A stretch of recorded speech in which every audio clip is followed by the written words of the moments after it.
Guys, welcome back on another lecture. आज हम करने वाले हैं ज्योग्राफी का एक मोस्ट इम्पॉर्टेंट जो टॉपिक है आपके एग्ज़ाम को लेकर, वो है हमारा सोलर सिस्टम। ठीक है, तो आज हम अपने सौरमंडल के बारे में पढ़ेंगे। आज मैंने सोचा था कि मैं करंट अफेयर्स पे वीडियो बनाऊंगी, बट करंट अफेयर्स के जो टॉपिक हैं वो अभी पूरी तरह से तैयार नहीं हैं, तो फिर वो कल या परसों तक जो है आपको वीडियो मिल जाएगी उस पर। बाकी उसके अलावा मैंने सोचा कि क्यों ना आपको सोलर सिस्टम करवा दिया जाए, क्योंकि इसमें से जो क्वेश्चंस हैं वो आपको एग्ज़ाम में ज़रूर देखने को मिलते हैं। ठीक है, तो ये जो टॉपिक है हमारे एग्ज़ाम को लेकर बहुत ज़्यादा इंपॉर्टेंट हो जाता है। तो आज जो है हम सोलर सिस्टम के बारे में पढ़ेंगे, अपने सौरमंडल के बारे में पढ़ेंगे। सूर्य और जो 8 ग्रह हैं वो मिलकर जो है सौरमंडल का निर्माण करते हैं। ये लाइन जो है हम बचपन से पढ़ते आ रहे हैं, जब हम 6-7 में होते थे तब से ही हम ये लाइन पढ़ते आ रहे हैं। मैं ये अज्यूम करके चल रही हूँ कि आपको पता भी होगा थोड़ा बहुत सौरमंडल के बारे में। बाकी जो कुछ फैक्ट्स हैं जो कि आपके एग्ज़ाम में पूछे जा सकते हैं क्वेश्चंस के तौर पर, उनको आज हम डिस्कस करेंगे। सबसे पहले हम देख लेते हैं, ये है हमारा सूर्य। ठीक है, ये आपको सूर्य दिख रहा है, ये सूर्य का जस्ट आपको थोड़ा सा भाग दिख रहा है। फिर आप देखिए, ये आपका सूर्य है और सूर्य से सबसे पहले आपको क्या दिख रहा है? बुध ग्रह दिख रहा है। ठीक है, मरकरी जो है वो आपको दिख रहा है। सेकंड आपको दिख रहा होगा शुक्र, उसके बाद पृथ्वी, उसके बाद मंगल, और मंगल के बाद बृहस्पति, फिर शनि, फिर अरुण और वरुण। तो इस प्रकार जो है ये टोटल 8 ग्रह हो जाते हैं। आगे हम पढ़ेंगे कि जो आपके बुध, शुक्र, पृथ्वी और मंगल हैं, इनको जो है हम इनर प्लैनेट भी कहते हैं, आंतरिक ग्रह भी कहते हैं। और जो आपके बृहस्पति, शनि, अरुण और वरुण है, इनको हम बाह्य ग्रह कहते हैं। ठीक है, इनर प्लैनेट में अगर आपसे क्वेश्चन पूछा जाएगा कि इनर प्लैनेट में कौन कौन से जो ग्रह हैं वो आते हैं, तो आपका आंसर होना चाहिए बुध, शुक्र, पृथ्वी और मंगल। ठीक है, ये जो 4 ग्रह हैं ये आपके इनर प्लैनेट कहलाते हैं, और जो ये बृहस्पति, शनि, अरुण, वरुण है ये आपके बाह्य ग्रह जो हैं वो कहलाते हैं। आई होप आपको इतना समझ आ गया होगा।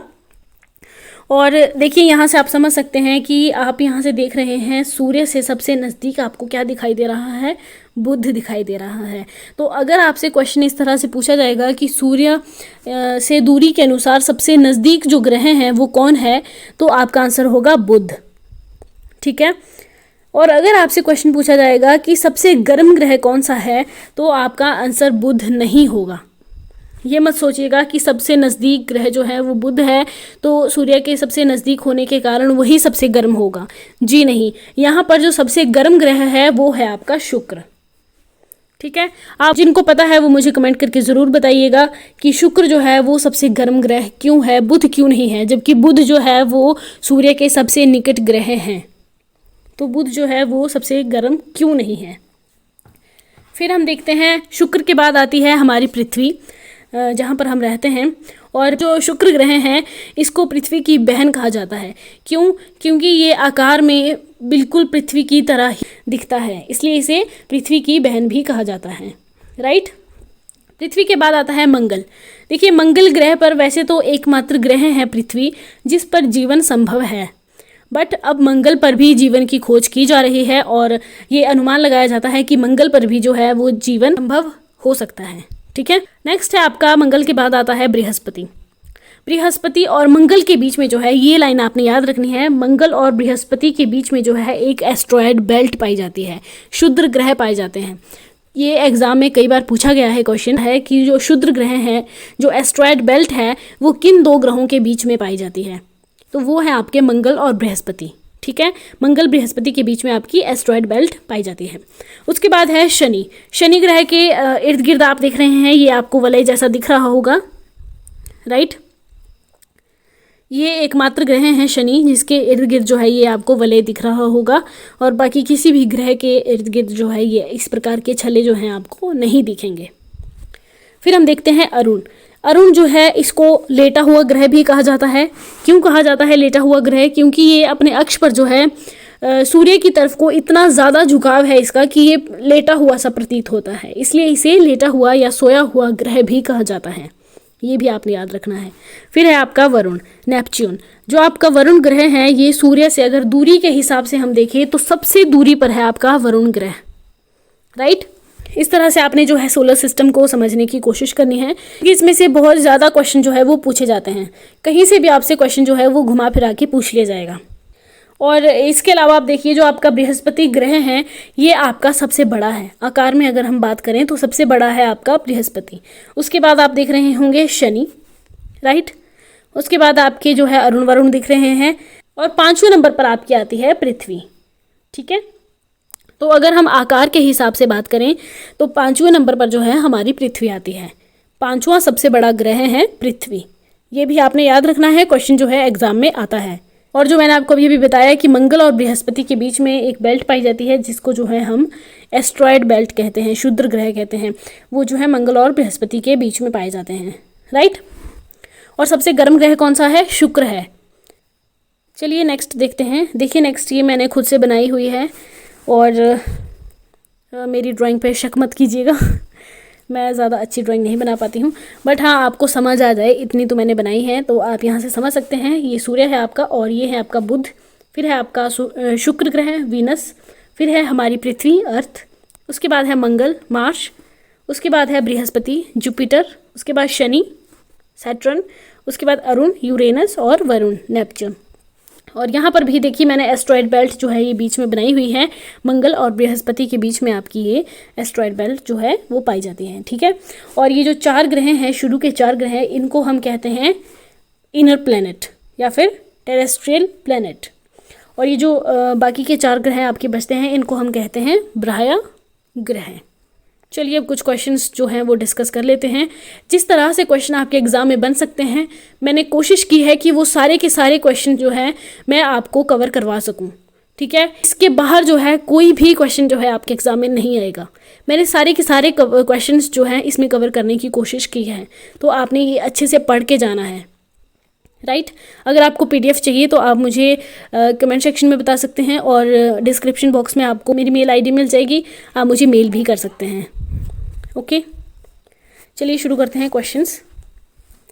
देखिए सबसे पहला है सूर्य का केंद्रीय भाग। आपने सूर्य को देखा होगा, सभी ने देखा है, ठीक है। सूर्य का जो बिल्कुल केंद्र का जो भाग है उसे क्या कहा जाता है? देखिए देखने में तो बिल्कुल सिंपल सा क्वेश्चन है, बट अगर आपने नहीं पढ़ा होगा तो आपको नहीं आएगा। तो सूर्य का जो केंद्रीय भाग है उसे कहा जाता है कोर, या फिर हिंदी में कहें तो क्रोड, ठीक है। नेक्स्ट है आपका सूर्य की ऊर्जा का स्रोत। सूर्य की जो ऊर्जा है, जो एनर्जी है, उसका सोर्स क्या है? उसका सोर्स क्या है? तो उसका सोर्स है आपका नाभिकीय संलयन। ये आपने सुना भी होगा कि नाभिकीय संलयन जो है वो होता है जिसमें हाइड्रोजन और हीलियम 2 गैसें होती है, राइट। नेक्स्ट है आपका सूर्य प्रकाश को पृथ्वी पर पहुंचने में कितना समय लगता है? तो आपको पता होना चाहिए कि सनलाइट को पृथ्वी तक पहुंचने में कितना समय लगता है। ये भी हम बचपन से पढ़ते आ रहे हैं क्वेश्चन। वो लगता है 8 मिनट 16.6 सेकंड का समय, ठीक है। नेक्स्ट क्वेश्चन है सौर ज्वाला को उत्तरी ध्रुव पर क्या कहा जाता है? तो जो सौर ज्वाला है उसको, आपको पता है कि हमारी पृथ्वी के 2 ध्रुव हैं, उत्तरी ध्रुव और दक्षिणी ध्रुव, ठीक है। उत्तरी ध्रुव में जो सौर ज्वाला है उसको कहा जाता है ऑरोरा बोरियालिस, और जो दक्षिणी ध्रुव है उस पर कहा जाता है ऑरोरा ऑस्ट्रेलिस। इसको याद कैसे रखेंगे, मैं छोटी सी टेक्निक बताती हूँ। देखिए दक्षिणी ध्रुव पर हमने देखा ऑरोरा ऑस्ट्रेलिस, तो ऑस्ट्रेलिया से आप याद रखिए। ऑस्ट्रेलिया आपका कहाँ पड़ता है? ऑस्ट्रेलिया आपका पड़ता है दक्षिण की तरफ को, ठीक है। अगर आपने मैप पे कभी देखा होगा तो ऑस्ट्रेलिया जो है वो आपका दक्षिण में पड़ता है, उत्तरी ध्रुव में नहीं पड़ता है, दक्षिणी ध्रुव में पड़ता है। तो दक्षिणी ध्रुव में है आपका ऑस्ट्रेलिया। तो दक्षिणी ध्रुव पर जो सौर ज्वाला है उसको क्या कहा जाता है? Aurora australis. इस तरह से याद रखिएगा। और जो ऑरोरा बोरियालिस है वो हो गया आपका अपोजिट, आपके उत्तरी ध्रुव में, राइट। नेक्स्ट हम देखते हैं आकार के अनुसार जो है मैंने कुछ ग्रह लिखे हुए हैं, सबसे बड़ा कौन है, सबसे छोटा कौन है। तो सबसे पहले हम देखते हैं सबसे बड़ा जो ग्रह है वो है आपका बृहस्पति। बृहस्पति के बाद है शनि, उसके बाद है अरुण, फिर है वरुण, फिर है पृथ्वी। मैंने आपसे पहले भी डिस्कस किया है कि पृथ्वी जो है वो आकार में जो है 5वां सबसे बड़ा ग्रह है। तो ये आपने याद रखना है, क्वेश्चंस आता है, ठीक है। आकार में जो है पृथ्वी 5वां सबसे बड़ा ग्रह है। उसके बाद है आपका शुक्र, फिर है मंगल, और फिर है बुध। तो हमने क्या देखा? हमने देखा कि सबसे बड़ा जो ग्रह है वो है आपका बृहस्पति जुपिटर, और जो सबसे छोटा है वो है आपका बुध, राइट। फिर हम देखते हैं सूर्य के सबसे निकट। सूर्य के सबसे निकट मैंने आपको सबसे पहले पिक्चर दिखाई थी, उसमें हमने देखा था कि बुध जो है वो सूर्य के सबसे निकट ग्रह है। तो अगर क्वेश्चन आता है तो आप गलत करके नहीं आएंगे। नेक्स्ट है सूर्य से सबसे अधिक दूरी पर। सूर्य से सबसे अधिक दूरी पर भी हमने देखा था, वो था आपका नेपच्यून, वरुण ग्रह, राइट। नेक्स्ट है लेटा हुआ ग्रह। मैंने आपको बताया कि अपने अक्ष पर जो है अत्यधिक झुकाव के कारण जो आपका यूरेनस है, जो अरुण ग्रह है, वो जो है लेटा हुआ सा प्रतीत होता है, इसलिए उसे लेटा हुआ या सोया हुआ ग्रह भी कहा जाता है। ओके, नेक्स्ट है हम इनकी मूवमेंट देखते हैं। देखिए जो शुक्र और अरुण है आपके, जो वीनस और यूरेनस हैं, वो है आपके जो क्लॉकवाइज घूमते हैं, ठीक है। अब क्लॉकवाइज कैसे घूमते हैं, वो ईस्ट से वेस्ट की तरफ को घूमते हैं। जबकि जो आपके बाकी ग्रह हैं, जैसे कि आपका बृहस्पति, शनि हो गया, पृथ्वी हो गई और मंगल हो गया, बुध हो गया, ये सारे ग्रह जो है ये एंटी क्लॉकवाइज घूमते हैं, यानी कि पश्चिम से पूर्व की तरफ को घूमते हैं।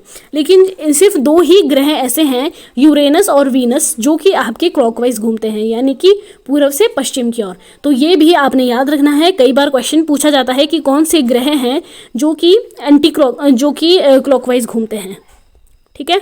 नेक्स्ट हम देखते हैं, नेक्स्ट है हमारे पास बुध। बुध जो ग्रह है, इसके बारे में कुछ चीज़ें हमने लिखी हुई हैं, जैसे कि सूर्य के सबसे नज़दीक ग्रह हैं बुध, ये हमने 4 बार पढ़ लिया अभी तक। और सबसे छोटा और सबसे हल्का जो ग्रह है वो भी आपका बुध ही है, राइट। और अगर मैं इसके उपग्रहों की बात करूं तो इसका कोई भी उपग्रह जो है वो नहीं है।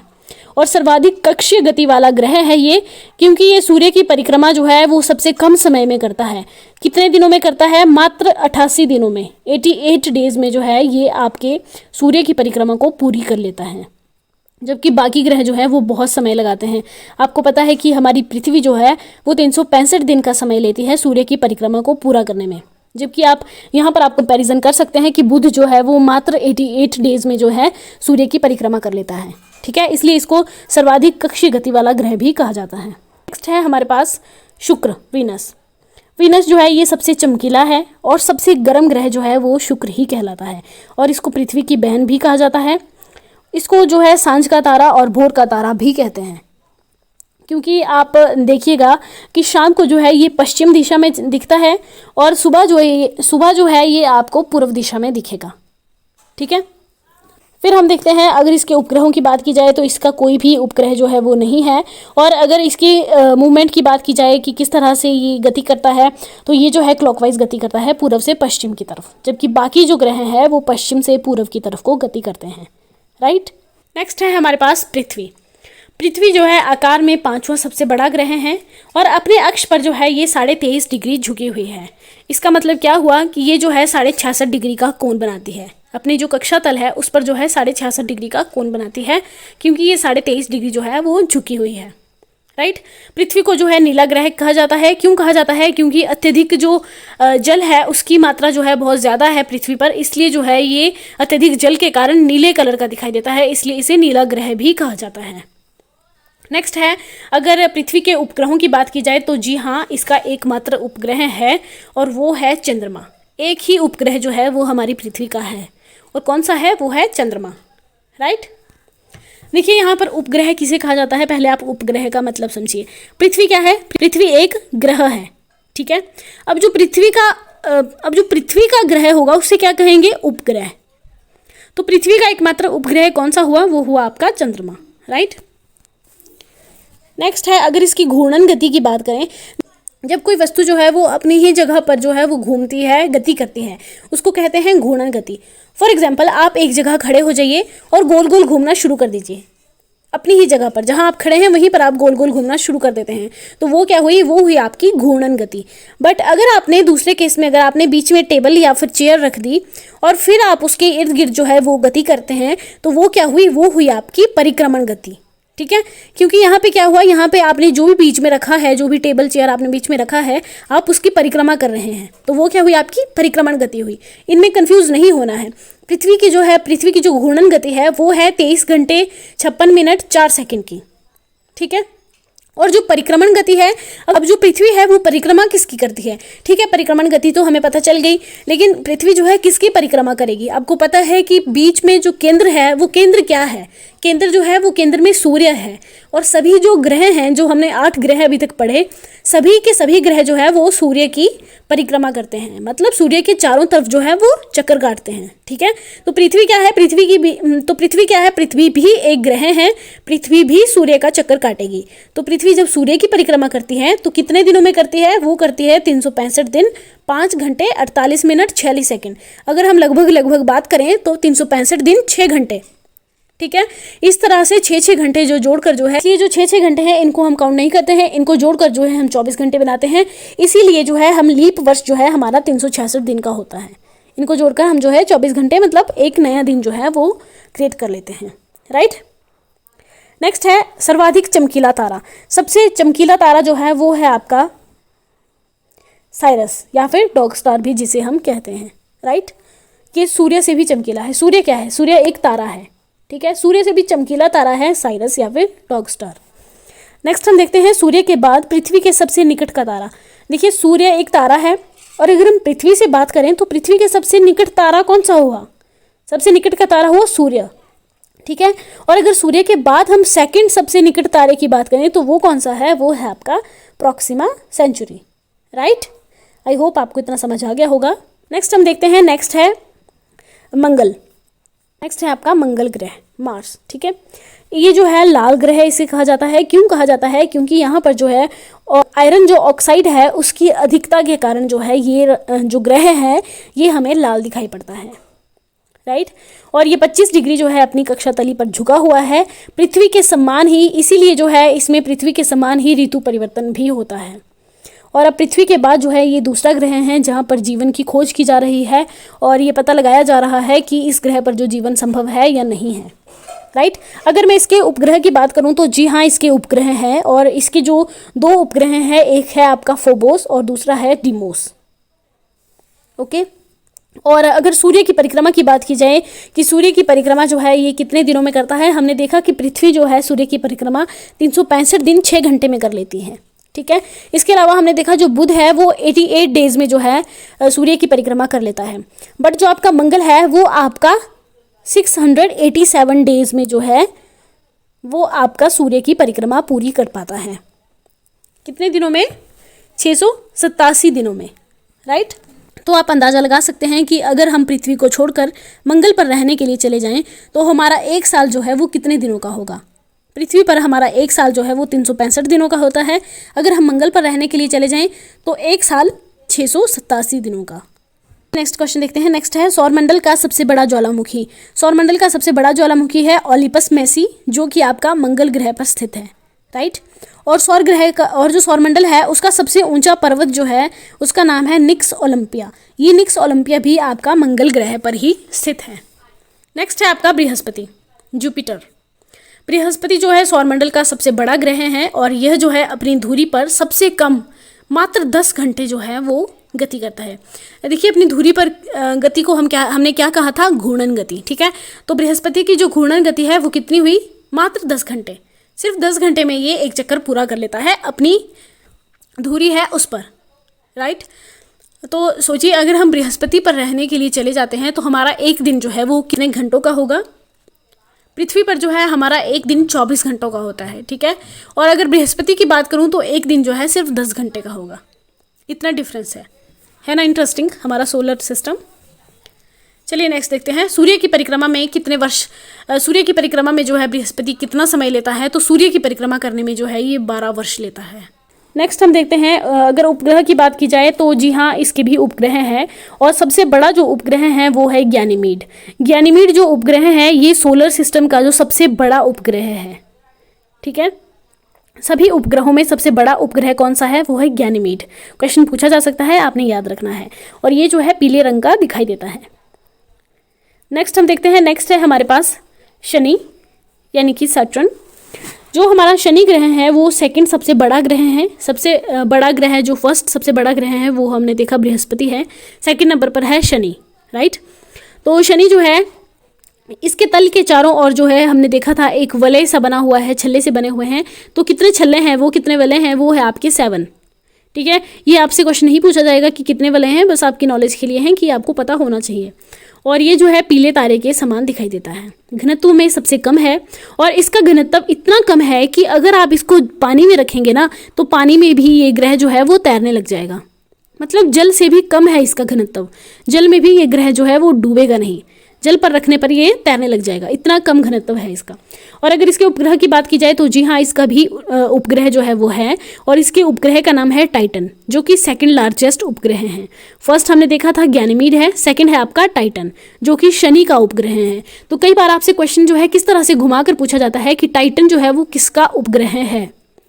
आपने इतना तो रट लिया होगा कि फर्स्ट जो है वो गैनीमीड है, सेकंड आपका टाइटन है, बट अगर आपने थॉरोली नहीं पढ़ा होगा तो आप क्वेश्चन गलत करके आ जाएंगे। तो आपको पता होना चाहिए कि कौन सा उपग्रह जो है वो किस ग्रह का है। तो टाइटन जो है वो शनि का है और जो गैनीमीड है वो बृहस्पति का है, राइट। नेक्स्ट हम देखते हैं अरुण, यूरेनस। ये जो है तीसरा सबसे बड़ा ग्रह है। सबसे पहले है बृहस्पति, फिर है शनि, यूरेनस तीसरे नंबर पर है, नेपच्यून जो है वो आपका 4th नंबर पर है, और 5th नंबर पर है आपकी पृथ्वी। ठीक है, इस तरह से आपने क्रम जो है इनका याद रखना है, क्योंकि कई बार क्वेश्चन आपसे किसी भी तरह से घुमा फिरा कर पूछ लिया जाता है और आप फंस जाते हो। ठीक है, तो चीज़ें रटनी नहीं है, चीज़ों को समझना है, कौन सबसे बड़ा है, कौन छोटा है, कौन गर्म है, कौन ठंडा है, इस तरह से आपने चीज़ें याद करनी है। ठीक है, फिर हम देखते हैं कि अरुण जो है वो अपने अक्ष पर जो है कैसे घूर्णन करता है, कैसे गति करता है। तो ये भी आपका शुक्र के समान जो है वो क्लॉकवाइज घूमता है, यानी कि आपका ईस्ट टू वेस्ट घूमता है, जबकि बाकी ग्रह कैसे घूमते हैं, वेस्ट टू ईस्ट घूमते हैं। ठीक है, एंटी क्लॉकवाइज बाकी ग्रह घूमते हैं। फिर हम देखते हैं लेटा हुआ ग्रह। जी हाँ, इसको लेटा हुआ ग्रह कहा जाता है। क्यों कहा जाता है? क्योंकि ये जो है अपने कक्ष पर ज़्यादा ही झुकाव के कारण लेटा हुआ सा प्रतीत होता है। ओके, और इस ग्रह पर अगर सूर्योदय की बात की जाए, वैसे आपको सभी को पता ही है कि सूर्योदय जो है वो पूर्व से होता है और सूर्य अस्त जो है वो पश्चिम में होता है। बट जो अरुण ग्रह है इस पर उल्टा है। अगर सूर्योदय की बात की जाए तो वेस्ट से जो है इसमें सूर्योदय होता है और ईस्ट में जाकर जो है वो सूर्य अस्त होता है। ठीक है, अगर इसके उपग्रह की बात की जाए तो इसके भी उपग्रह हैं और इसका उपग्रह है टाइटेनिया। ओके, नेक्स्ट है आपका last but not the least, वो है आपका वरुण ग्रह, नेपच्यून। जो आपका वरुण ग्रह है ये सूर्य से सबसे दूर है, हमने देखा था सबसे पहले, और हरे रंग का जो ये ग्रह है ये दिखाई देता है। और अगर इसके उपग्रह की बात की जाए तो इसके उपग्रह का नाम है ट्राइटन। ये आपसे वैसे पूछा नहीं जाता है बट आपने याद रखना है। हाँ, ये पूछा जा सकता है कि किस कलर का ये दिखाई देता है, तो ये जो है आपका ग्रीन कलर का दिखाई देता है, राइट। फिर हम देखते हैं चंद्रमा। चंद्रमा हम यहाँ पर क्यों पढ़ रहे हैं? चंद्रमा हम इसलिए पढ़ रहे हैं क्योंकि पृथ्वी का एकमात्र उपग्रह है चंद्रमा। ठीक है, तो चंद्रमा की जो सतह है और जो चंद्रमा की जो आंतरिक स्थिति है, अगर उसका अध्ययन करना हो, अगर उसकी स्टडी करनी हो तो उसे हम क्या कहेंगे? उसे कहा जाता है सेलेनोलॉजी। ये आपने वर्ड याद रखना है, आपसे पेपर में पूछा जा सकता है कि पृथ्वी की सतह और जो आंतरिक स्थिति है उसकी स्टडी क्या कहलाती है, तो उसका जो अध्ययन है वो कहलाता है सेलेनोलॉजी, राइट। इसको जो है जीवाश्म ग्रह भी कहा जाता है। और पृथ्वी की परिक्रमा, देखिए अब ये सूर्य की परिक्रमा तो करेगा नहीं क्योंकि पृथ्वी का उपग्रह है।